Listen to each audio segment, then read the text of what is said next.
Assalamualaikum warahmatullahi wabarakatuh. Perkenalkan, nama saya Cut Antika Kemalasari. Saya dari Prodi Hukum Ekonomi Syariah Unit 2 semester 4. Saya dari kelompok 1 bersama teman saya Siska Indramaya. Nah, di sini kami akan menjelaskan hukum perdata. Pertama-tama saya akan menjelaskan lingkup hukum perdata. Apa saja lingkup hukum perdata? Yaitu hukum perdata dalam arti sempit meliputi seluruh peraturan yang terdapat dalam KUHP, yaitu hukum pribadi, hukum benda atau hukum harta kekayaan, hukum keluarga, hukum waris, hukum perikatan, serta hukum pembuktian. Kemudian, hukum perdata dalam arti luas meliputi seluruh peraturan-peraturan yang terdapat dalam KUHD beserta peraturan undang-undang tambahan lainnya seperti hukum agraria, hukum adat, hukum Islam, dan hukum perburuan.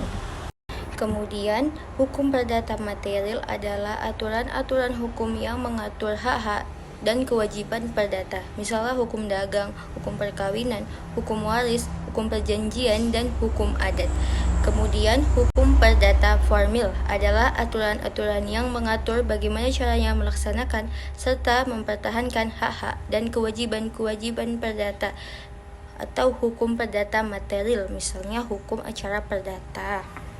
Assalamualaikum warahmatullahi wabarakatuh. Nama saya Siska Indramaya. Langsung saja saya akan bahas tentang hukum perdata di Belanda. KUA Perdata atau Burgerlijk Wetboek banyak berakar dalam hukum Prancis kuno daripada hukum Belanda kuno. Hukum perdata Belanda berasal dari hukum perdata Prancis yang disebut dengan Kode Napoleon. Kode Napoleon sendiri disusun berdasarkan hukum Romawi yang pada waktu itu dianggap sebagai hukum yang paling sempurna. Pembentukan hukum perdata Belanda ini selesai tanggal 6 Juli 1830 dan diberlakukan tanggal 1 Februari 1830. Tetapi bulan Agustus 1830 terjadi pembentrokan di bagian selatan Belanda, tepatnya di kerajaan Belgia, sehingga kodifikasi ditangguhkan dan baru terlaksana 1 Oktober 1838. Baik, selanjutnya Hukum Perdata Indonesia. Yang dimaksud dengan Hukum Perdata Indonesia adalah hukum perdata yang berlaku di seluruh wilayah Indonesia. Hukum perdata yang berlaku di Indonesia adalah hukum perdata Barat Belanda yang pada awalnya berinduk pada Undang-Undang Hukum Perdata yang aslinya berbahasa Belanda atau dikenal dengan Burgerlijk Wetboek atau BW. Namun, karena Belanda pernah menjajah Indonesia, maka KUA Perdata Belanda ini diusahakan supaya dapat berlaku pula di wilayah Hindia Belanda. Caranya dengan merubah atau membentuk BW Hindia yang susunan dan isinya serupa dengan BW Belanda. Untuk Indonesia sendiri diketuai oleh Mr. CJ atau yang disebut dengan Sultan van Oud Haarlem. Kodifikasi yang dihasilkan diharapkan memiliki kesesuaian antara hukum dan keadaan Indonesia.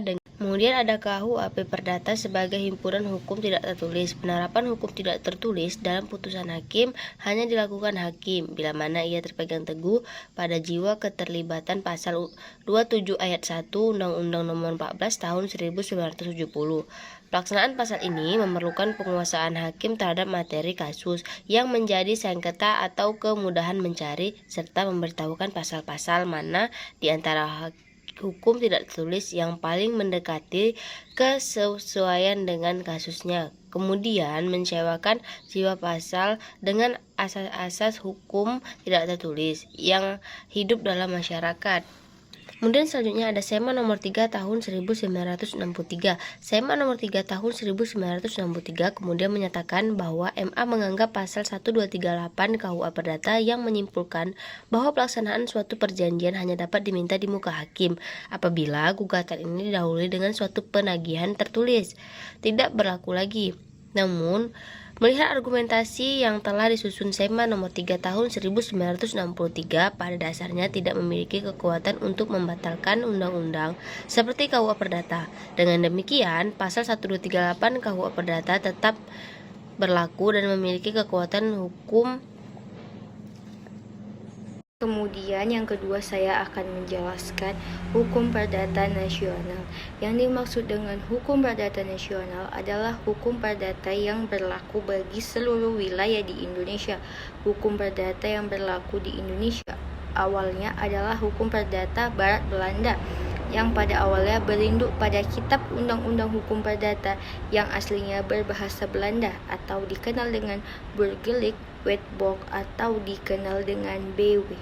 Sebagian materi BW sudah dicabut berlakunya dan sudah diganti dengan Undang-Undang Republik Indonesia, misalnya mengenai Undang-Undang Perkawinan, Undang-Undang Hak Tanggungan, dan Undang-Undang Kepailitan.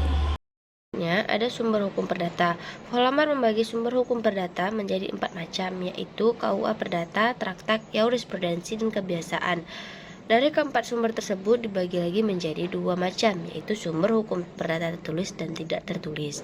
Yang dimaksud dengan sumber hukum perdata tertulis yaitu tempat ditemukannya kaidah-kaidah hukum perdata yang berasal dari sumber tertulis. Umumnya kaidah hukum perdata tertulis terdapat di dalam peraturan perundang-undangan, traktat, dan jurisprudensi. Sumber hukum perdata tidak tertulis adalah tempat ditemukannya kaidah hukum perdata yang berasal dari sumber tidak tertulis. Yang ketiga, saya akan menjelaskan kodifikasi dan sistematika berlakunya hukum perdata. Kodifikasi berasal dari kata kop atau Prancis, artinya kitab undang-undang. Kodifikasi artinya penghimpunan ketentuan bidang hukum tertentu dalam kitab undang-undang yang tersusun secara sistematis, lengkap, dan tuntas. Contoh kodifikasi ialah Burgerlijk Wetboek, Wetboek van Koophandel, Faillissement, Nederordening, Wetboek van Strafrecht. Kemudian, berdasarkan sistematika yang ada di dalam KUHP Perdata atau Burgerlijk Wetboek, hukum perdata terdiri atas 4 buku, yaitu buku pertama perihal orang van personen yang memuat hukum perorangan dan hukum kekeluargaan. Buku kedua perihal benda atau van zaken yang memuat hukum benda dan hukum waris.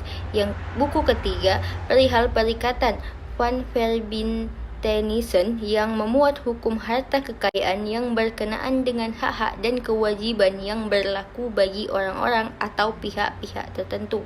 Dan buku keempat perihal pembuktian dan kadaluarsa atau van bewijs en verjaring yang memuat perihal alat-alat pembuktian dan akibat lewat waktu terhadap hubungan-hubungan hukum.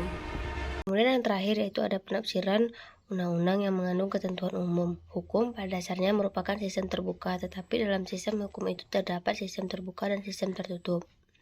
Penyelenggaraan pemerintahan yang menggunakan metodologi penafsiran yang dapat dipertanggungjawabkan berdasarkan doktrin. Penafsiran subjektif yang didasarkan kepada kepentingan sektoral harus dihindarkan. Perlu ada instruksi yang melaksanakan fungsi sebagai clean house yang diberi kewenangan untuk menyelesaikan perbedaan penafsiran terhadap undang-undang yang terjadi di kalangan penyelenggaraan pemerintahan.